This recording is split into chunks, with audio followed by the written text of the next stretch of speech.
एक बात अभी हमने नहीं बताई, परमात्मा से क्या मिला। एक इशारा किया था, चेतन परमात्मा है और तुम चेतन हो। परमात्मा अखंड ज्ञान स्वरूप।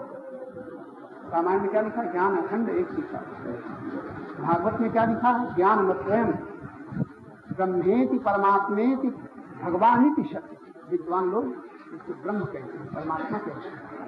केवल ज्ञान अद्वैत ज्ञान, जहाँ दूसरा कोई नहीं रह जाता। ये ज्ञान परमात्मा का है, प्रेम परमात्मा का है, शक्ति परमात्मा की है। तीन चीजें तुम्हें परमात्मा से मिली हैं, कोई नहीं छीन पाएगा।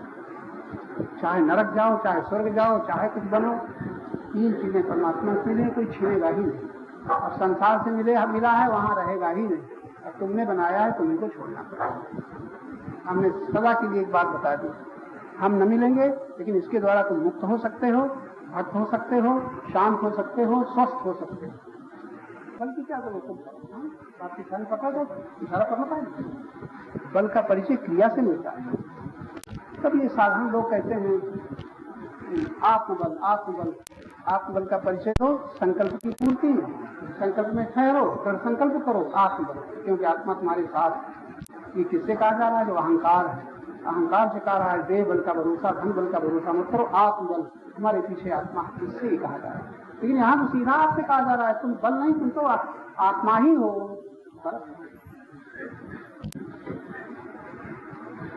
और न समझ में आवे पूछ लो, नहीं हमें समझा दो। बुद्धि से सोचो, संकल्प मात्र, चाह मात्र, ये बुद्धि मन का काम है। अब बुद्धि से काम लेना चाहे तो बुद्धि सोचो जो हमारा संकल्प है, इसमें किसी की सेवा है कि हमारी अपनी पूर्ति है, ये सोच लिया तो ये उपाय। हमारे पास आने का मन हो, क्यों जा रहे हैं? बुद्धि से पूछो, क्या उत्तर होगा? बुद्धि कह रही है मन से स्वामी जी के दर्शन करने चलें, बहुत दिन हो गए हैं, बड़ा लाभ होगा, सत्संग मिलेगा, ये मन कह रहा है। बुद्धि पूछेगी क्या मिलेगा, तो क्या उत्तर होगा?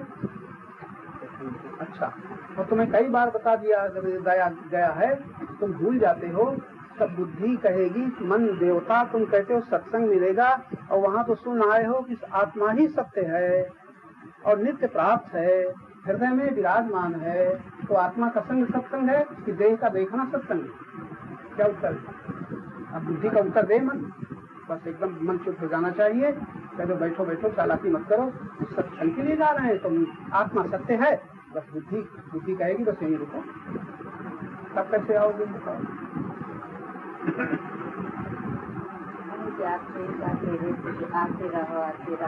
आते रहो, तुम्हारे जैसे बेवकूफों के लिए कहते हैं कुछ देते रहो।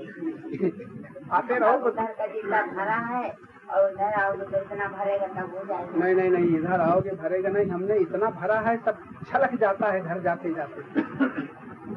यहाँ भरा ना, और तुम्हें करते बहुत सुना, और घर में जरा सा कहीं वियोग हो गया, चप्पल खो गई, बंदर धोती ले गया, सारा ज्ञान छलक गया। तो क्या करोगे? यहाँ का सुना हुआ छलक जाता है। और मेरा जो बचपन से भर रखा है वैसे ही कोई भी खाता भरा रहता है, बर्फ की तरह जम गया। अब क्या करोगे? वो कैसे तुम जानो कैसे आता हो? ये ज्ञान रूपी आग से उसको पिघलने दो, यहाँ आने की जरूरत नहीं। ज्ञान रूपी आग से उसको पिघलने दो। बर्फ गर्मी से पिघलती है ना, पिघल करके गल जाएगी। मन की पूर्ति न करो, और जमा होता जाएगा। इसमें जब विचार करेंगे बुद्धि के द्वारा, ये संकल्प इसके जब बुद्धि के द्वारा विचार करेंगे, विचार करने के बाद जो मनी रामा भी कह रहे हैं चले, वहाँ पर रोकेगा। तो ये जो भरा हुआ है ये मिलेगा। हाँ, और नहीं फिर सोचो कि वहाँ जा रहे हैं जिस ज्ञान के लिए, वो ज्ञान तो मैं ही हूँ। वहाँ जा रहे हैं सत्संग के लिए, वो सत्य आत्मा तो मैं ही हूँ। अब बुद्धि से कहो मन को तो छोड़ो, बुद्धि कहे मुझे संग कर। अहंकार बुद्धि को लेकर के अब आत्मा का संग कर, मन की न माने। बस ये साधना है, मन की पूर्ति न करे। जो शक्ति हो सेवा में लगा दे। घर में रहो, किसी की पूर्ति हो रही है कि नहीं? पत्नी हो चाहे पुत्र हो, अब हमें पूछना चाहिए न पुत्र से, न पत्नी से, न पति से, न माता से, न पिता से। हमारे लिए परमात्मा ही पूर्ण है। अब क्या करें? परमात्मा ने शक्ति मिली है, उस सेवा में लग जाए, ये संकल्प होना चाहिए। बस फिर हमारे पास, हम तो यही बता चुके, हमारे पास आने का ही लाभ है कि जो नहीं जानते हो जान लो और उसके अनुसार आचरण करो। अब हमारे पास दौड़ते हो तो मन की पूर्ति। एक विष्णु महाराज आता है, ये मनन चीज जो हमारे लोग होते हैं उनको भी भगवान राम या कृष्ण के अवतार में बोलने के लिए अयोध्या आते थे। अरे बाबा इन कथाओं में न जाओ, वो आते थे तो उनको आने दो, तुम अयोध्या जाके देख लो, तुम्हें मिलेगा नहीं। क्या सुना, कथाओं में जाओगे मन चालाकी कर रहा है। वो आते थे इसलिए हम भी जाते रहेंगे, हम भी अयोध्या जाते रहेंगे, हम भी गुरु महाराज के पास जाते रहेंगे, तो मन को तो पट्टे मिल गए। पूर्ति करके देख लो, हम नहीं कहते कि हमारी बात मानो। अच्छा तुम अयोध्या जाके देखो, अयोध्या जाने लायक न रह जाएंगे जाने वाले। वो ऋषि जो अयोध्या जाने का पक्ष लेते थे जानने लायक न रह जाएंगे। रामायण में लिखा राम कथा जो सुनते राही रस विशेष, हम कहते हैं सुनते सुनते अगर नहीं रहेंगे, सुनते रहेंगे, सुनने लायक कहाँ नहीं रह जाएंगे, तब क्या करोगे? क्या जवाब है आपके पास? इन कथाओं में हमें रीझ जाते हैं, अटक जाते हैं, गलत है। हमारी बात का जवाब दो। रामायण में लिखा राम कथा जो सुनते घाही रस विशेष तिल जाना नहीं, इसलिए कथा सुनते रहो।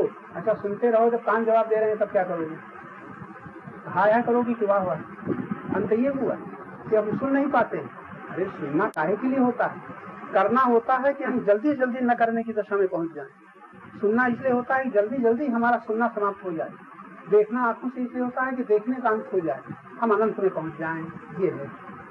तो आप लोग देखने में लगे हुए हो, सुनने में लगे हुए हो, जाने में लगे हो, तो क्या होगा? जब तुम पहले अपने ढांचे को पहचान लोगे और ढांचे में रहने वाले अपने को पहचान लोगे, तब तुम माता पिता पति पत्नी के ढांचे के भीतर के तो को जान पाओगे। ऐसे कहने से सुनने से काम नहीं चलेगा। जो अपने विनाशी शरीर में अविनाशी को नहीं पहचानता, वो पति और पत्नी के शरीर में अविनाशी को पहचानेगा। यही असफलता का कारण है। आप लोग थोड़ा सोचें, बड़ी सरल बात है। पत्नी के शरीर में ऐसे हमने किया तो याद रखना, तम्बाकू नहीं खाए, गला नहीं खाए, इसलिए कुछ ऐसी चीज डाल ली है। तो पत्नी और पति के शरीर में विनाशी में अविनाशी को पहचानो, ये गुरु मंत्र है। इन गुरु मंत्रों का यदि आप अभी अभी आदर करें और अपने व्यापारिक जीवन में जाएं, एक बात भगवान ने जो कही, अभ्यास और वैराग्य से मन तुम्हारे अनुकूल हो जाएगा। तो अभ्यास क्या? जहाँ मन नहीं लगता है वहाँ गुण दर्शन करते हुए अविनाशी में मन लगाओ। कहाँ मंदिर जाने की जरूरत नहीं है, तीर्थ जाने की जरूरत नहीं है। जहाँ तुम देखोगे वहीं तीर्थ मौजूद है। जब जहाँ अविनाशी वहीं तीर्थ, और जहाँ विनाशी उसको तीर्थ कहोगे। और ऐसा कोई स्थान नहीं जहाँ दिखने वाला विनाशी न हो, और ऐसा कोई भी स्थान नहीं जहाँ विनाशी में अविनाशी न हो। ये गुरु मंत्र है। कोई स्थान बता दो, तुम बताओगे हम सिद्ध कर देंगे कि जहाँ तुम बताया ये है, कहाँ ये है कहते ही वहाँ विनाशी है, और वो विनाशी अविनाशी से प्रकाशित हो रहा है। अविनाशी तत्व परम तीर्थ है, अविनाशी तीर्थ नहीं, वो तो बांधने वाला है। विनाशी में अविनाशी पहचान लो, विनाशी से तर करके अविनाशी में बुद्धि स्थित हो जाए। ये है करना। करने के लिए कोई गंगा जी को इस पार से उस पार निकालना पड़ेगा। मोह से तर जाए, लोभ से तर जाए, कामनाओं से तर जाए, अभिमान से तर जाए, इन गुरु मंत्रों के द्वारा। मंत्र मूलम मनोवाक्यम। कितना सुंदर अभ्यास और वैराग्य भगवान ने जो संकेत किया। दोष दर्शन से वैराग्य होगा और गुण दर्शन से अभ्यास पूरा हो जाएगा। गुण दर्शन से जहाँ मन नहीं लगता है, तो जहाँ मन लगा था वही पात्र रहेगा। एक मुसलमान बेचारा निकलता है, कहता है हिंदुओं का मंदिर। एक हिंदू निकलता है, कहता है मुसलमानों की मस्जिद। जहाँ आंखों से मस्जिद दिखाई देती है, वहाँ मुसलमान को दुनिया का मालिक खुदा दिखाई पड़ता है। दृष्टि ही तो है। वो मस्जिद में मालिक को देखता है, वो मंदिर में अपने भगवान को देखता है, उसको दिखाई पड़ती है ये बुत परस्त है। मुसलमान कहता है बुत परस्त है, और कोई कहता है खुद परस्त है। लेकिन वस्तुतः दृष्टि का भेद। दृष्टि कहती है जहाँ दीवारें बनी है, जहाँ मंदिर बना है, जहाँ पत्थर की मूर्ति बनी है, वहाँ आंख से तो मूर्ति दिखती है, लेकिन उस जड़ मूर्ति में सत्ता रूप में, अस्तित्व रूप में परमात्मा का अनुभव होता है। ऐसी दृष्टि पहला आगे बढ़। जहाँ तुम विनाशी को देखते हो वहीं अविनाशी को देखो, जहाँ तुम जड़ को देखते हो वहीं उसके प्रकाशक सत्ता का अनुभव करो, जहाँ परिवर्तन को देखते हो उस परिवर्तन की अनुभूति उसके द्वारा हो रही है, जो कभी नहीं बदलता। देखो अभी बोला जा रहा है, आँख हिल रहा है, पलक गिर रही है, अभी अभी इसी समय देखना, इसी समय ये जितनी क्रिया हो रही है ये जड़ में हो रही है लेकिन चेतन के द्वारा हो रही है। जितनी भी क्रिया हो रही है विनाशी में हो रही है लेकिन अविनाशी के द्वारा हो रही है। जितनी क्रिया का परिचय मिल रहा है वो चंचलता दिख रही है लेकिन चंचल के पीछे चंचल मौजूद है, न कभी नहीं होता है, न कुछ होता है। ये बोला जा रहा है, शब्द पर शब्द निकलते जा रहे हैं, लेकिन शब्द के मध्य में और शब्द के आदि में और शब्द के अंत में परमात्मा मौजूद है। अगर उसकी सत्ता न होती, आरंभ हुआ वहां से जहाँ शब्द का शब्द स्फुरित हुआ और उसी सत्ता में शब्द चल रहा है और उसी सत्ता में शब्द लीन हो रहा है। आदि में, मध्य में, अंत में जो विद्यमान है उसको परमात्मा आत्मा कहते हैं। अब आप लोग अगर सोच सको तो बताओ, ऐसा कोई क्षण सिद्ध कर दो जब आत्मा न हो। और भगवान कहते हैं अहम आत्मा विरागेश सर्वभूता शास्त्र। इतना सुंदर परिचय दे रहे हैं लेकिन मंत्र मूलम गुरु वाक्य को आप पकड़ लो। भगवान कहते हैं जितने भूत प्राणी हैं, जो कुछ तुम्हें दिखता है मैं आत्मा के रूप में सर्वत्र विद्यमान हूँ। आपने भगवान की बात को सुन करके क्या समझा? आप समझने की कोशिश करो। आंखों से जहाँ दिखता है वही तुम परमात्मा का अनुभव कर सकते हो। और दूर न जाना, जब शरीर को देखना तब देखने जो दिखता है वो शरीर है और जिसके द्वारा दिखता है वो आत्मा है। अगर आत्मा न होता तो शरीर की प्रतीति न होती, शरीर का पता भी न होता, शरीर की स्थिरता भी न होती। जहाँ गति देखो वहीं स्थिर तत्व को देखो, जहाँ चंचल को देखो वहीं अचल को देखो, जहाँ विनाशी को देखो वहीं अविनाशी को देखो। ये दर्शन तुम्हारा तीर्थ बन जाएगा। इस तीर्थ में तुम्हारी बुद्धि जब स्नान करेगी, इस तीर्थ में जब मन तुम्हारा इस तीर्थ का सेवन जब मन करेगा, तुम्हारा मन पवित्र हो जाएगा, बुद्धि पवित्र हो जाएगी, अहंकार शुद्ध हो जाएगा। ये तीर्थ का फल होगा। वो तीर्थ कौन है? तीर्थों का वेद ने तीर्थ कहा है आत्मा। तब आगे चल करके विरक्त संत कहते हैं गोमती गंगा त्रिवेणी मन में नहाते क्या। जब आत्मा रूपी तीर्थ मिल गया तो फिर बाहर के तीर्थों में अब क्या? बाहर तीर्थों में जाने का यही पता चला, बाहर के तीर्थों में गए, वहां मिले संत और संत ने लौटाया कहाँ? जहाँ हम थे वहां। और लौटाया तो क्या पता चला? आंखों से दिखने वाला तीर्थ बाहर है, लेकिन वहां जो संतों ने बताया जिस तीर्थ से तुम अहंकार से तर जाओगे, मन से तर जाओगे, बुद्धि से विनाशी से तर जाओगे, वो तीर्थ आत्मा तुम ही हो। तीर्थ तुम ही हो। लेकिन अपने को भूल करके हम देह में अटक गए। अब जरूरत है विवेक।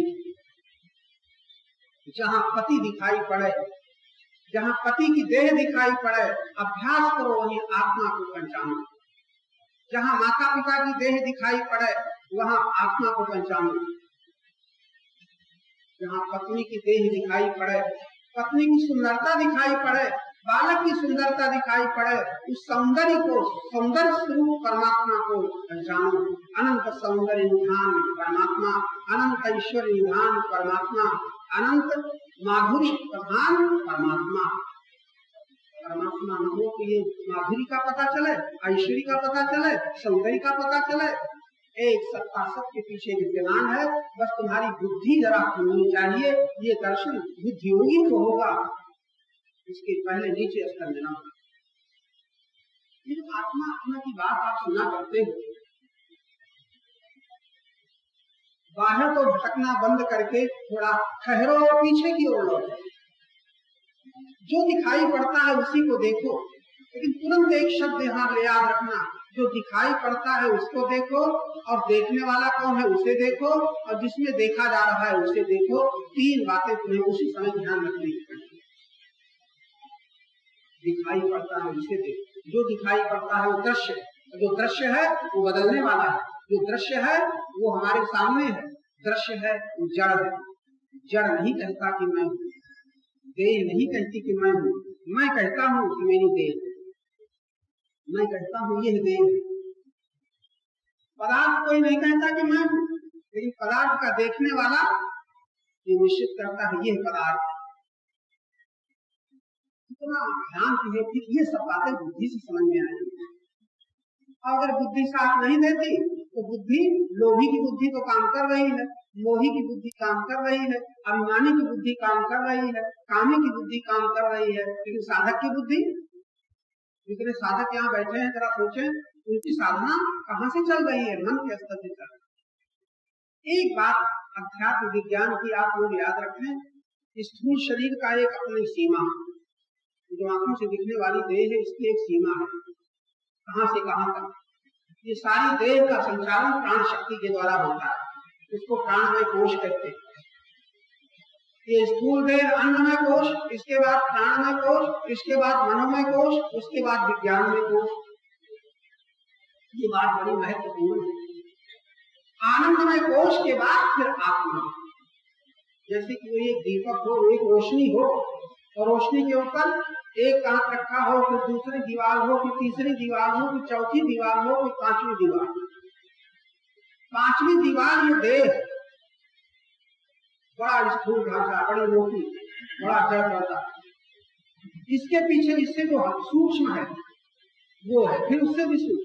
अंत में जो लौ है, चैतन्य रूपी प्रकाश ज्योति है, वो उसको आत्मा कहते हैं।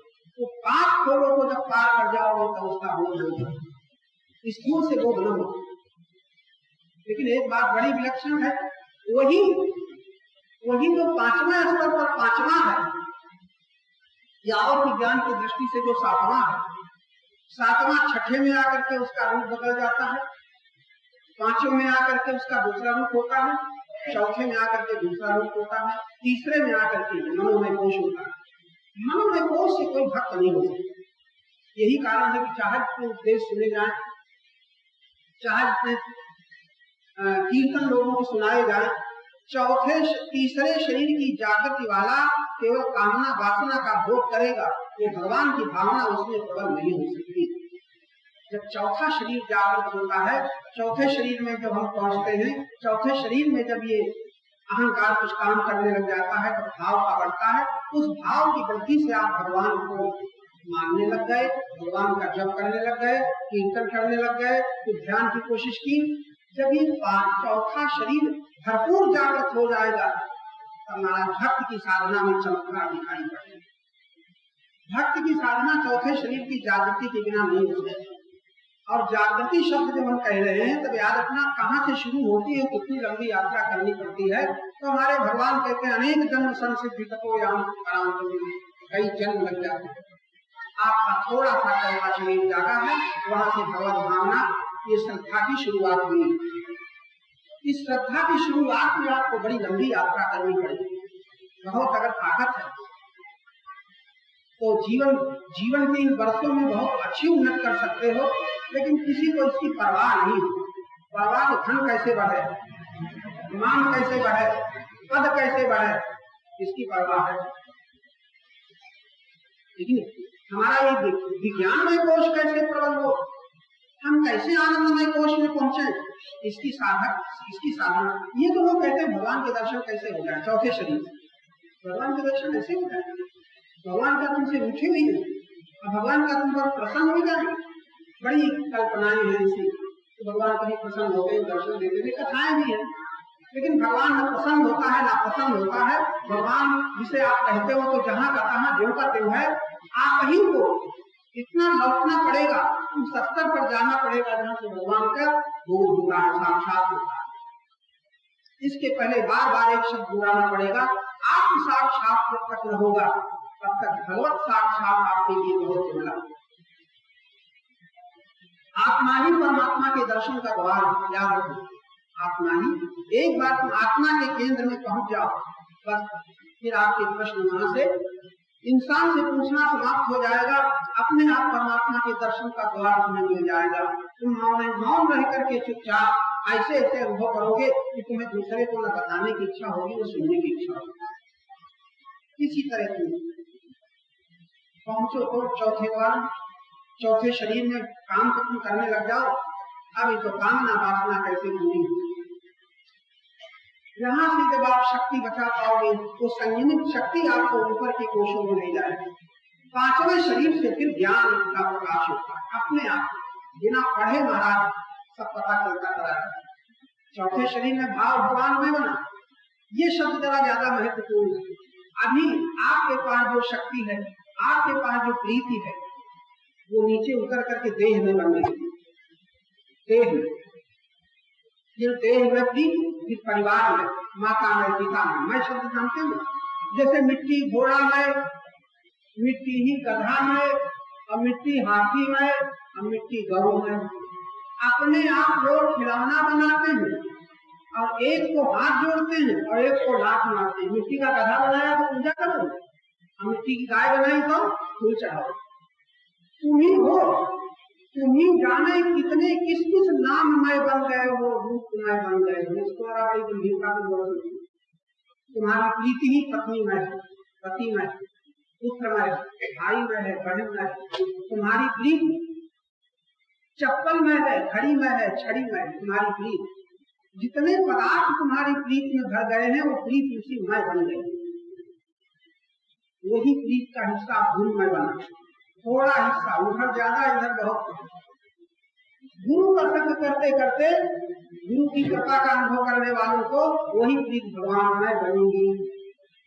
बात समझ गए ना? वही प्रीति जिस मिट्टी से तुमने गधा बनाया था उसी को तोड़ ताड़ करके आपने गौ बनाई, उसी को तोड़ करके गौ हाथी बनाया, और सबको तोड़ करके आपने उसी का हिस्सा माने आदमी का शरीर बनाया। तुम बनाते हो, नहीं निकालते। सब तुम्हारे पास है, जिसको तत्व मिल जाता है वही रूप बनाता रहता है। इसको जरा सोच ले, तत्व न होता तो आपके सामने रूप बनाते हैं। अगर पृथ्वी तत्व न होता तो आकाश दिखाई पड़ते, जल तत्व न होता तो ये स्थान दिखाई पड़ते, वायु तत्व न होता तो ये गति न दिखाई पड़ती, आकाश तत्व न होता तो ये कुछ भी न दिखाई पड़ता। तत्व ही सर्वमय बना हुआ। जैसे हम बोल रहे हैं ये बाजा है, ये बाजा में वायु अनेक है कि एक? बाजा के भीतर हवा कई हवा है कि एक? और स्वर अनेक है कि एक? वही हवा इस पर्दे में एक धुन देगी, दूसरे पर्दे में दूसरी तरह का स्वर, तीसरे पर्दे में तीसरे, इस तरह 7 स्वर एक ही वायु के बने हुए हैं। ऐसे एक ही शक्ति, एक ही शक्ति, वही शक्ति पाप में है, वही शक्ति पुण्य में है, वही शक्ति है वाणी में। इसी शक्ति से गाड़ियां निकलती हैं, कठोर वाक्य निकलते हैं, एक ही वायु। और इसी शक्ति से अशुचियां निकलती हैं, प्रार्थनाएं निकलती हैं। शक्ति एक, ज्ञान एक। इसी प्रीत से, यही प्रीत शराब के प्रति होती है, अंडे के प्रति होती है, मांस के प्रति होती है, कम मिले। और यही प्रीत दूध के प्रति होती है, अमृत के प्रति होती है। यही प्रीत डाकू और चोर एक साथी बन जाता है। इसी प्रीत से चोर साथी बन जाता है, डाकू साथी बन जाते हैं। इसी प्रीत से शराबी साथी बन जाते हैं, ताश खेलने वाले जुआरी साथी बन जाते हैं। इसी प्रीत से महात्मा साथी बन जाते हैं। प्रीत एक है, पात्र अनेक। उसी प्रीत में आप क्या कर रहे हो? जाने कितने तुम्हारे प्रीत पात्र हैं, उसी प्रीत को तुमने कुछ हिस्से में गुरु में बना दिया। तब आप गुरु के पास दौड़ते, तब आप यहाँ सुन रहे हो। अगर आपकी प्रीत गुरु में न होती तो यहाँ बैठ नहीं सकते, बैठ नहीं सकते। प्रीत का ये प्रीत आपको बैठाए हुए, वरना आपका बैठना बड़ा मुश्किल है। सड़क पर चलने वाले थोड़ी देर आके खड़े हो जाएंगे, अभी प्रीति उनकी नहीं है। सुना, कहीं किसी सुनने वालों की सुनने में प्रीति हो गई तो थोड़ी देर सुनते रहेंगे। अगर प्रीति न होगी तो चल देंगे, जहाँ प्रीति हटी चल देंगे, खड़े नहीं हो सकते। प्रीति खड़ा करती है, प्रीति ही ले जाती है, प्रीति ही आपको बैठाती है।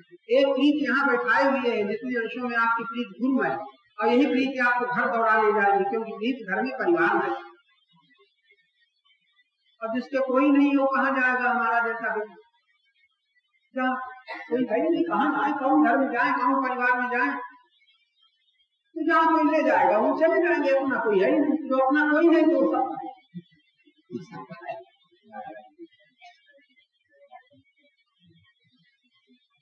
ये प्रीत की महिमा। अंत एक बात समझ लेना बड़ी तत्व की है। मंत्र मूलम गुरु वाक्य, पूजा मूलम गुरु पदम। ये गुरु पद क्या है? तो देहाभिमानी के लिए तो गुरु पद है उच्चारण, गुरु पद मन। लेकिन जब गुरु के समीप में ज्ञान के प्रकाश में बैठेगा तो गुरु पद तो साक्षात ब्रह्म पद, ब्रह्म तत्व जिसमें सभी पद प्रतिष्ठित होते हैं। वो चर्चा अभी हमने करी। अभी तो आप चलते चलते इतना याद रखना कि आपकी प्रीति का कुछ हिस्सा गुरु में बन गया है, उसके कारण आप यहाँ आए और बैठे और सुन रहे हैं। ये जितनी प्रीति का हिस्सा इधर बढ़ता जाएगा, फिर गुरु कृपा से वही प्रीति भगवान में बनेगी, और गुरु कृपा से वही भगवान में प्रीति, भगवान की कृपा का अनुभव करने वालों को, जरा और बात आ गई, भगवान की कृपा का अनुभव करने वालों को वही प्रीति जो भगवान में बनी थी, वही प्रीति परमात्मा में भगवान की कृपा से हो जाएगी। कौन सा परमात्मा? जिससे कभी दूरी नहीं, भगवान से तो दूरी भी है। जब दर्शन दे यहाँ तो भगवान, और दर्शन में दे तो नहीं। मंदिर में गए तो भगवान, मंदिर से हटे तो भगवान नहीं। सामने खड़े हो गए तो भगवान, और सामने से हट गए तो भगवान नहीं। लेकिन भगवान की कृपा अनुभव करने वालों को परमात्मा की अनुभूति जब होगी, ये प्रीति अंत में लौट करके केवल परमात्मा मैं जब हो जाएगी, तब आप पूर्णता को प्राप्त होंगे, पूर्ण आनंद की अनुभूति होगी। चौथे शरीर से साधना शुरू होगी, पांचवें शरीर में परमात्मा, भगवान की कृपा से परमात्मा का सर्वमय भोग होगा। छठवें शरीर की फिर आनंद की अनुभूति होगी, और सातवें शरीर में केवल जो कुछ केवल है वही रह जाएगा। यहाँ तक कि आनंदमय कोश में भी आनंद की अनुभूति होती है, लेकिन वास्तविक तत्व जो है वो आनंदमय कोश के भी परे है। तब आत्मा जिसे कहते हैं। अभी तो यात्रा बड़ी लंबी है। आप कम से कम चौथे शरीर में अपने सारे भावों को भगवान में बनावे। जो सारे भाव आप अपनी सारी प्रीति को समेट करके भगवान में बनावे। कौन सी प्रीति? जो पत्नी की देह में, पति की देह में, पुत्र की देह में, माता पिता की देह में बनी हुई है, वो पति और पत्नी और पुत्र और माता पिता के भीतर शुद्ध चेतन स्वरूप आत्मा में प्रीति का पात्र हो जाए, तब आपको भगवान में बनाना बड़ा सुगम होगा। ये वही साधना मंत्र मूलम गुरु वाक्यम। अगर आप इन गुरु वाक्यों को बहुत समझते हो तो इनको स्वीकार करके इनके आधार पर, इनके सेवन के द्वारा आप इस गुरु पूर्णिमा के अवसर पर पूर्ण कलाओं से परम शीतलता का अनुभव करोगे।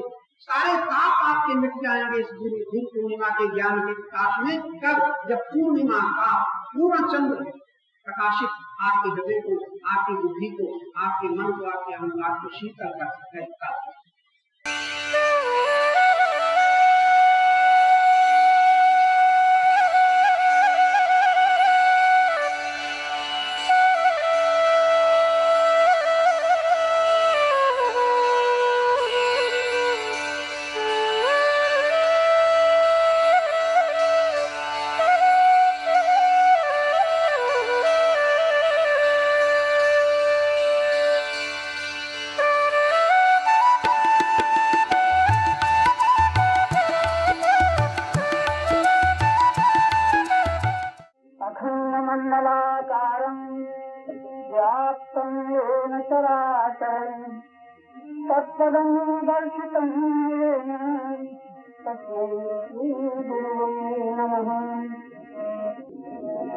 अंतर की दृष्टि दूसरे शब्दों में ज्ञान चक्षु जब खो जाते हैं, तब दृष्टा के उद्गार क्या होते हैं? जहाँ देखता तुम हो, जहाँ देखता तुम हो,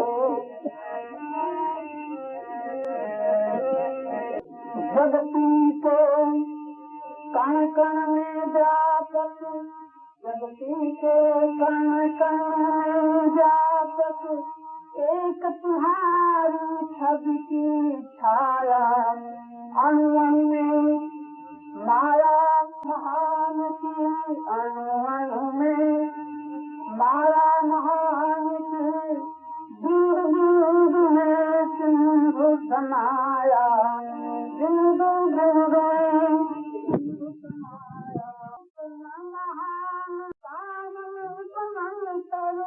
कोमल शीतल कलित कुसुम, जहाँ देखता तुम ही तुम हो, जहाँ देखता तुम ही तुम हो,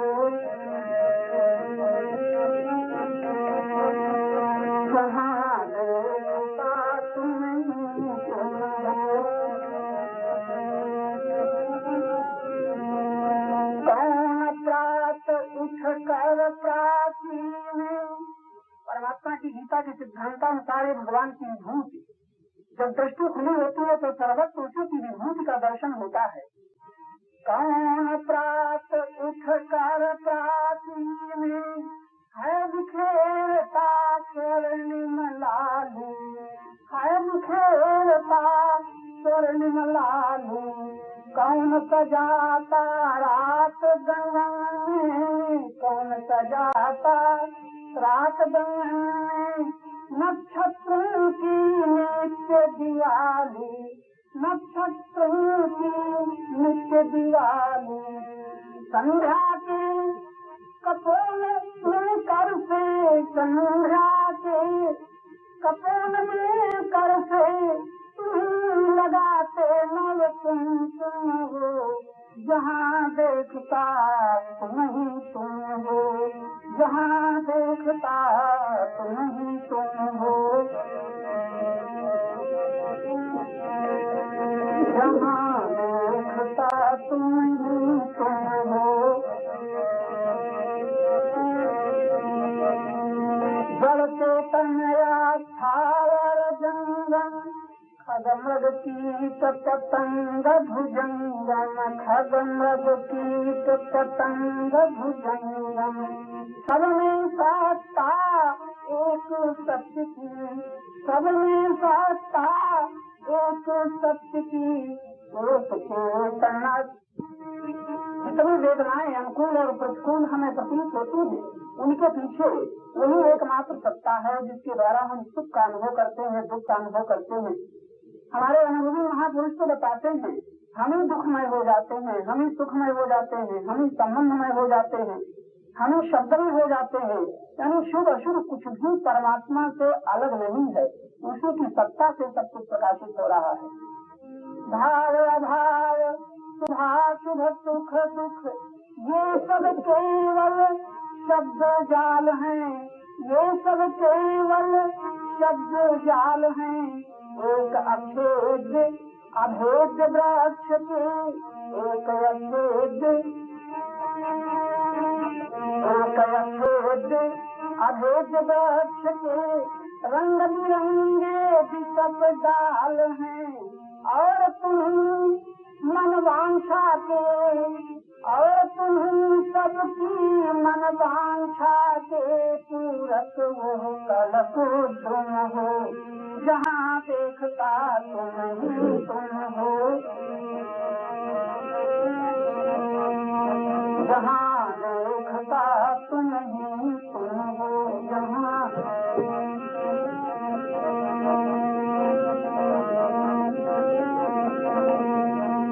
सुधा मात्र यदि तुम वसुधा पर। अगर अमृत है तो विष्णु कौन है? अगर राम में परमात्मा है तो रावण में कौन है? रावण के पीछे वही एक सत्ता है जो राम के पीछे परम सत्ता है। सुधा मात्र यदि तुम वसुधा पर, गरल कहाँ से कैसे आया, गरल कहाँ से कैसे आया, सत से असत अचेतन चित से।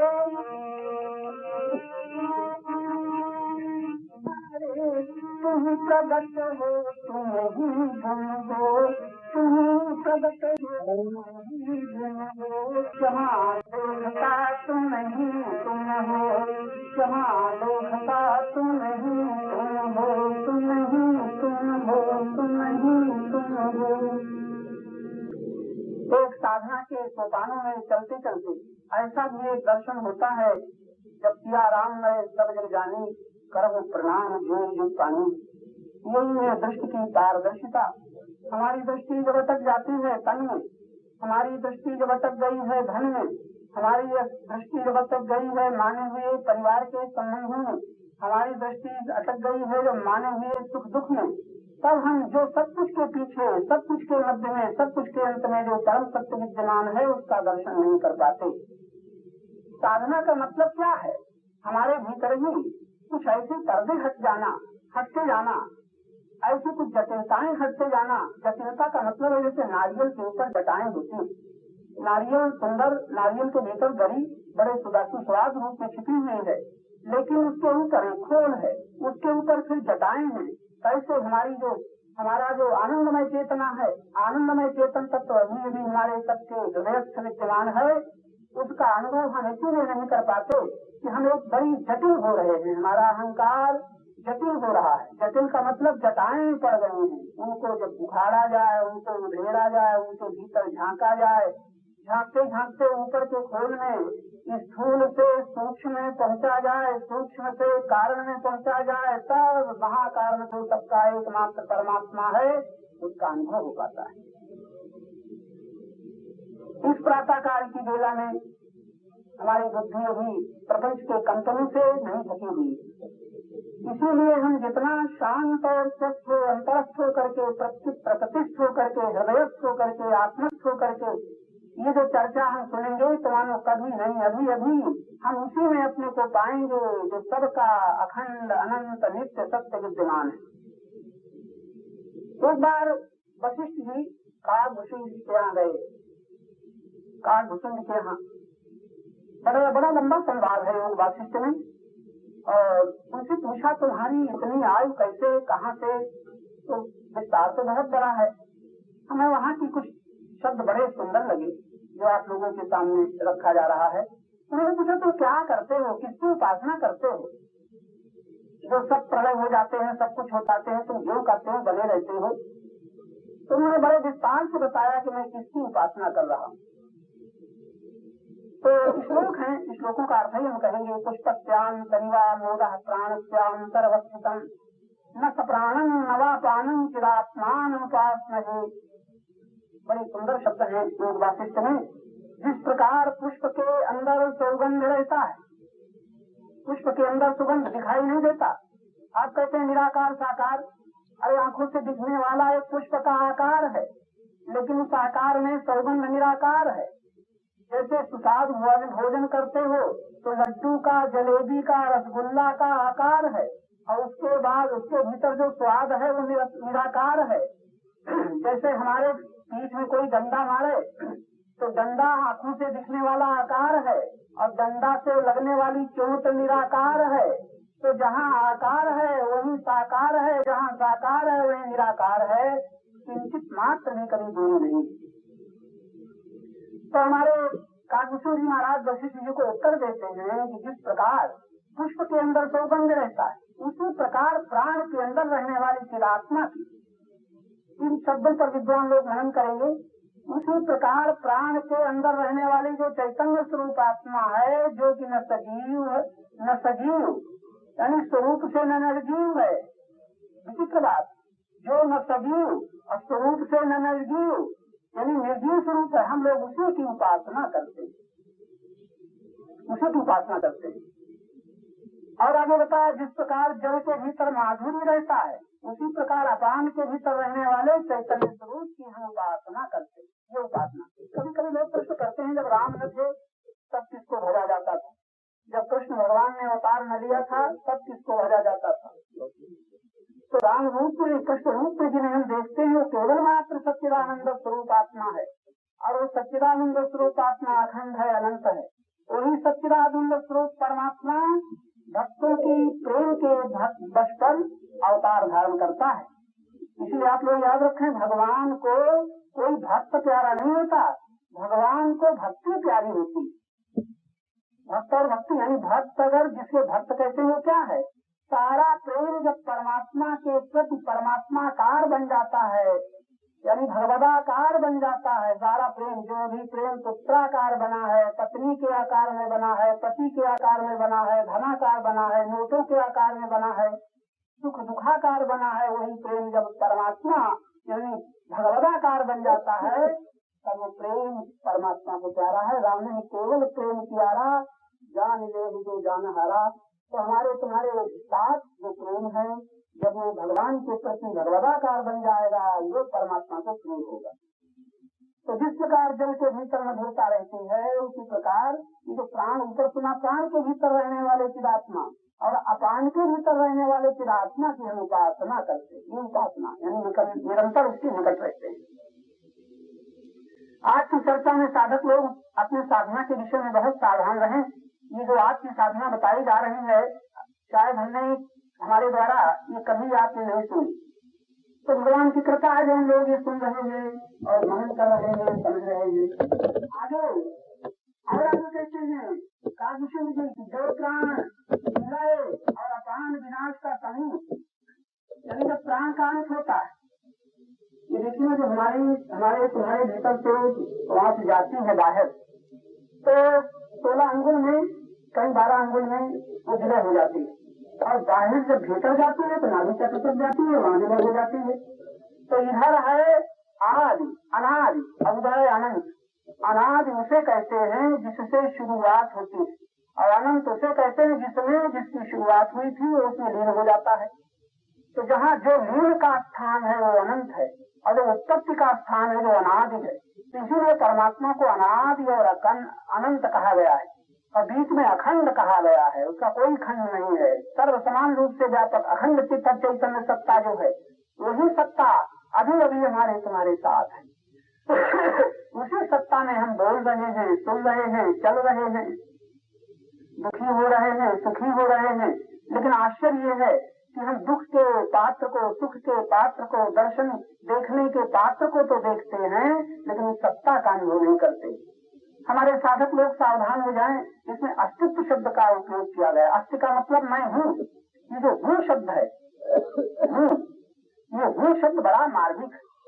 और आपने सुना होगा कि हमारे तंत्र शास्त्र में जो बीज मंत्र है, क्लीं श्रीं ह्रीं, ऐसे जो श्रीं ह्रीं क्लीं ऐं ह्रीं, ये जितने शब्द बीज मंत्र हैं, तो हूँ फट स्वाहा, अब ऐसे से जो मंत्र हैं, इन मंत्रों का उच्चारण हमारे भीतरी केंद्रों से जब होता है, तो जो शब्द जो बीज मंत्र नाभि से उच्चारित होता है, उससे नाभि चक्र जागृत होता है, नाभि चक्र की शक्ति जागृत होती है। जो हूँ जितना हूँ, इसी अल्लाहू अल्लाहू अल्लाहू आगे चल करके ये अल्लाह तो छूट जाता है, हूँ रह जाता है।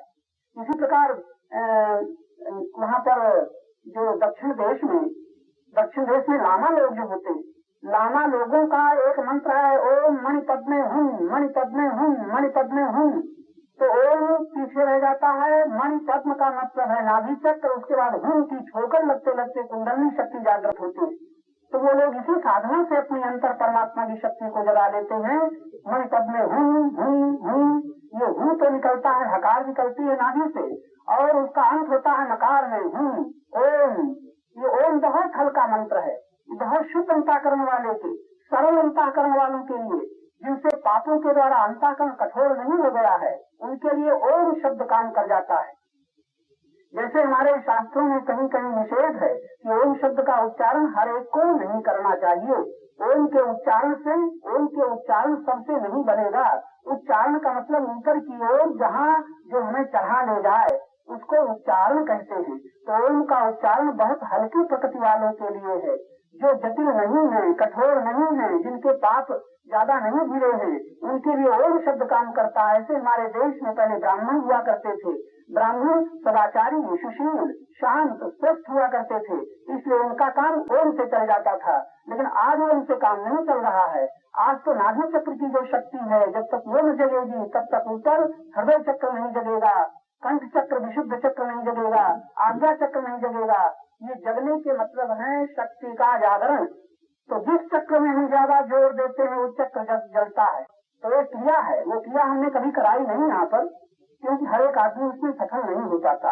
अगर 10 मिनट तक आप जोर से प्राण भर करके, श्वास भर करके, पूरी श्वास भरो और इस तरह कहते रहो, तो 10 मिनट पूरी गहरे श्वास लेने के बाद नाभि चक्र की शक्ति जागृत हो जाती है। लेकिन इसमें जागृत होने पर शरीर पर अपना काबू नहीं रहता, इसलिए वो क्रिया हर एक साधक से नहीं कराई जाती।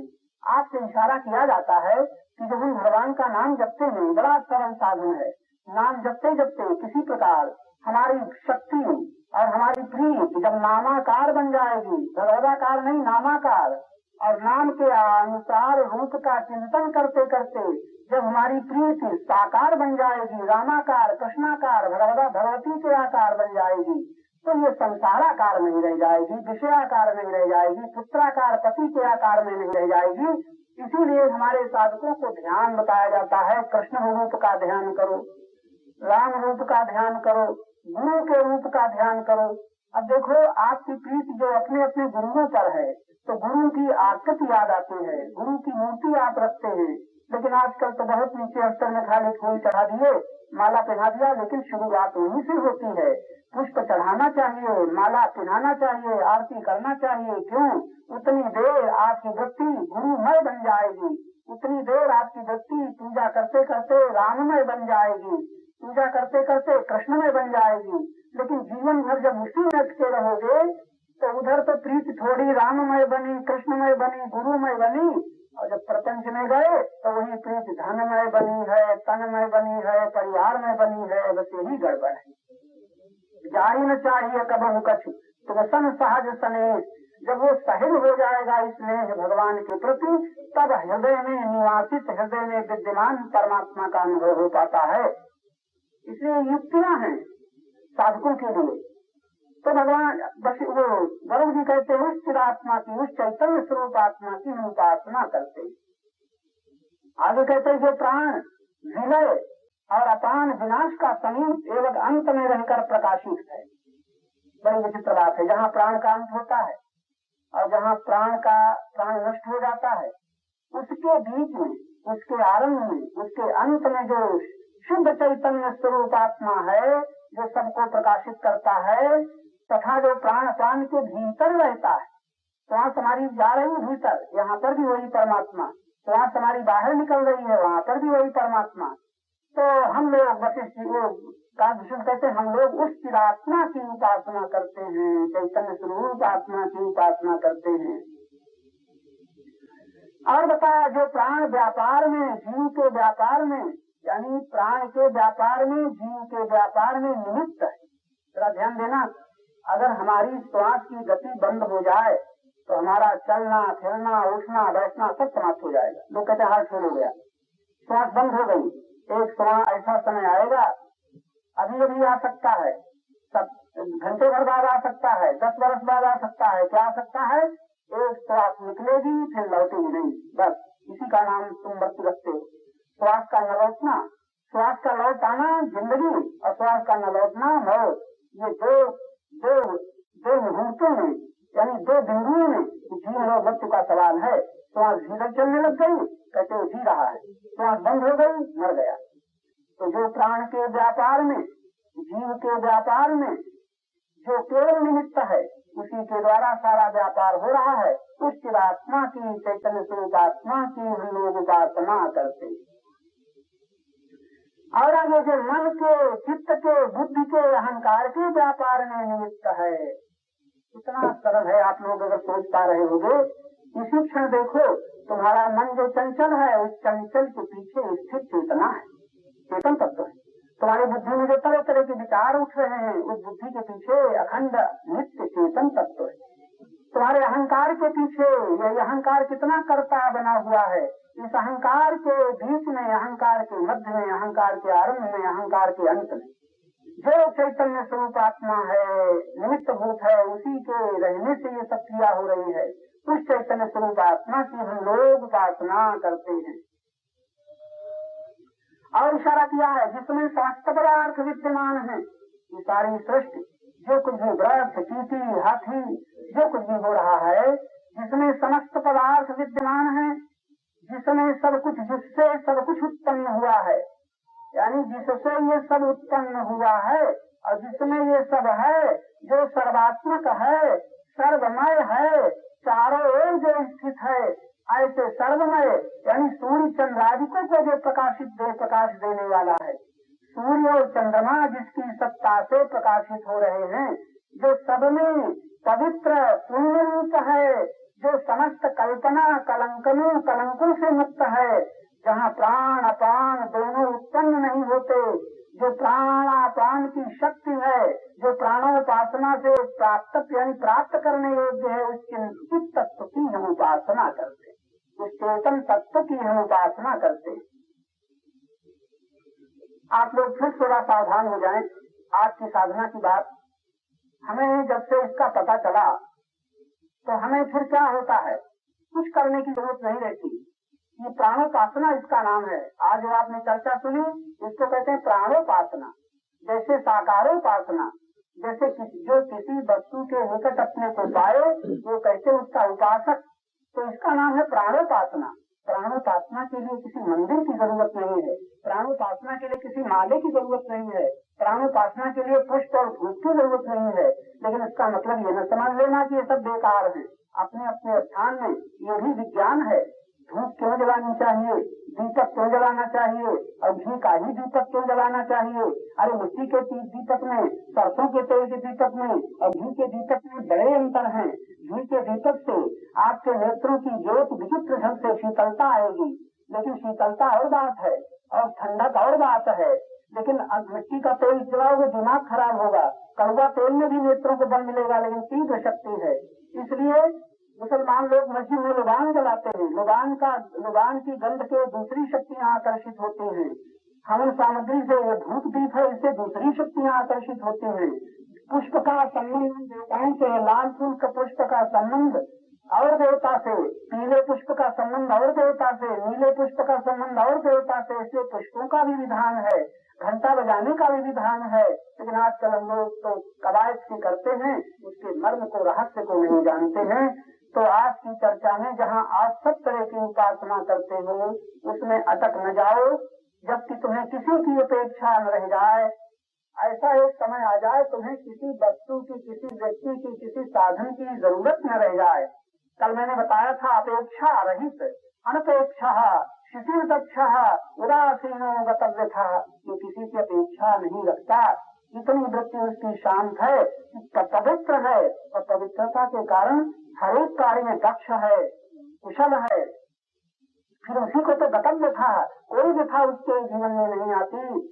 ऐसा भक्त भगवान को, भगवान कहते हैं ऐसा भक्त मुझे प्यारा है।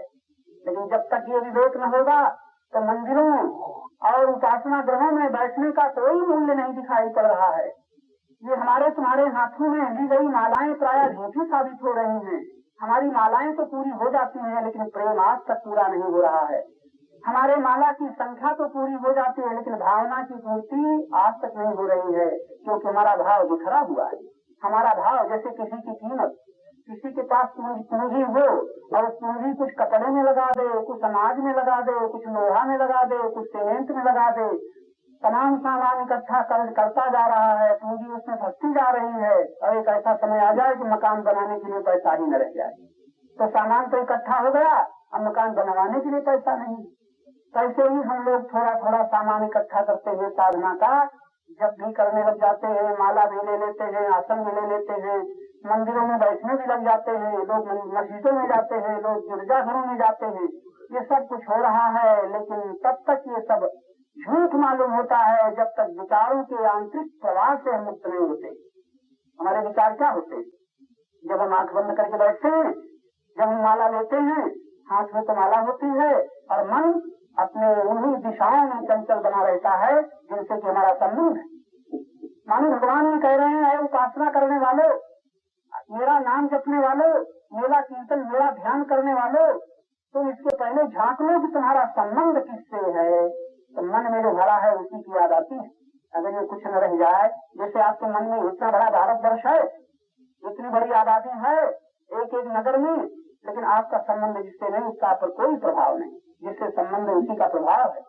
तो हम यंत्रवत विचारों के प्रवाह में हमारा मन बहता रहता है और हम उसी प्रवाह में बैठे बैठे कभी चिल्ला पड़ते हैं कि मन बड़ा चंचल है, भजन में मन नहीं लगता, तो रुपया गिनने में तो लगता है, किसी प्रिय संबंधी से प्रेमालाप करने में तो मन लगता है। आज भगवान के भजन में इसलिए मन नहीं लगता है कि भगवान कह रहे हैं तुम प्रीति तो फंसाए हो संबंधियों में, प्रीति तो फंसाए हो अपने संपत्ति में, प्रीति तो फंसाए हो जिन्हें तुम अपना मानते हो। तो भीतर भीतर तो मेरा मेरा कह रहे हो, धन संपत्ति परिवार, और ऊपर ऊपर भगवान। भीतर से तो मम्मी हमारी है, पापा हमारे हैं, भैया हमारे हैं, मकान हमारा है, ये साड़ी चप्पल हमारी है। भगवान जाने कितने हिस्सों के बाद ऊपर ऊपर भगवान भी हमारे हैं, राम हमारे, कृष्ण हमारे, लेकिन वो हमारे जो हैं, तो ये जो हमारे हैं इनके लिए मन भी समर्पित है, तन भी समर्पित है, विचार उन्हीं पे उठ रहे हैं। मूर्ति नहीं रखनी पड़ती, न पुत्र की मूर्ति, न पिता की मूर्ति, न पत्नी की मूर्ति, और बुलाए नहीं भूलते, और भगवान की मूर्ति भी रखते हैं, स्तोत्र भी पढ़ते हैं, माला भी जपते हैं, तब भी भगवान से प्रेम नहीं लौट पाता। तो भगवान मानो कह रहे हैं कि ऐ साधको, तुमने प्रेम तो भर लिया है संसार को, और ऊपर से ध्यान का बहाना कर रहे हो। तो भगवान दिखाते हैं अगर तुम इससे मुक्त हो जाओ, इससे अपना संबंध तोड़ लो, बाहर कुछ न छोड़ना पड़ेगा, बाहर कुछ न छोड़ना पड़ेगा, भीतर से केवल अपनेपन का संबंध हटा लेना पड़ेगा, और अपनेपन का संबंध हटाने से उनसे नफरत न करनी पड़ेगी, बल्कि प्रभु के दिए दिए ये सब आत्माएं हैं, प्रभु की आत्माएं हैं। पुत्र रूप में प्रभु की आत्मा है, पति के रूप में प्रभु की अविनाशी आत्मा, पत्नी के रूप में परम प्रभु की अविनाशी आत्मा। अगर आपकी दृष्टि साथ दे रही हो तो अपने संबंधियों के शरीरों के पीछे रहने वाले चेतन स्वरूप आत्मा को पहचानो, उसको कहो कि मेरे अविनाशी आत्मा मेरी है, न कि ये शरीर मेरे हैं। हाड़ मास के पुतले मेरे, और हाड़ मास के पुतलों में जो प्रकाशित है चैतन्य आत्मा, वो मेरा नहीं प्रतीत होता। यही कारण है हमारे दुखों का, हमारे बंधनों का। तो हमारे साधक याद रखें, जब तक हम इन विचार तरंगों से मुक्त नहीं होते, विचार तरंगों से मुक्त होते ही, भावना की लहरों से मुक्त होते ही, संकल्पों के छूटते ही, हम जहाँ कहीं हैं वही हमारे लिए मंदिर हो जाएगा।